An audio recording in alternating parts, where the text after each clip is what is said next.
Good evening, Amber's Way. Tonight, I'm Rob Buffum. Thank you for joining us. We begin our newscast with a near miss on a highway near Chemainus. A rogue propane tank bounced into traffic, forcing a driver to take evasive action.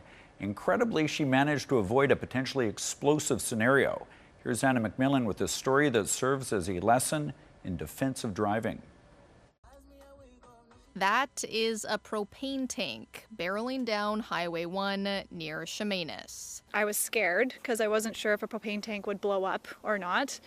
And then when it ricocheted off the barrier, it started coming towards my car. Sydney Hong came face to face with the heavy hazard just before noon on the long weekend Monday. The first thing I thought of was the vehicles that were behind me and beside me. And then also I wasn't sure what direction that the propane tank was going to go because it was kind of bouncing all around on the road. She was alone in the car and says the tank missed her by a meter or two. Thankfully, everyone around me at that time was traveling the speed limit and maintaining safe distances, so I was able to slow down appropriately, I feel, without putting the others behind me at risk. Hong's dashcam video from 2 minutes before the near miss shows a trailer with a propane tank near its ladder.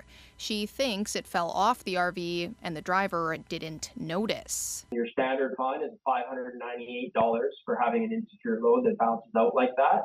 And then potentially, if this had resulted in a really serious incident, we could look at criminal charges of criminal negligence. BC Highway Patrol says you need to use specific brackets to secure a propane tank. We do have insecure loads throughout the province all the time. Though he says for him, this is a first. If someone was tailgating me, for example, or if we were traveling too quickly, I may not have been able to react as quickly as I did, or the people behind me might not have been able to react, and it could have easily been a multi-vehicle collision. Serving as a lesson for all drivers in being aware behind the wheel.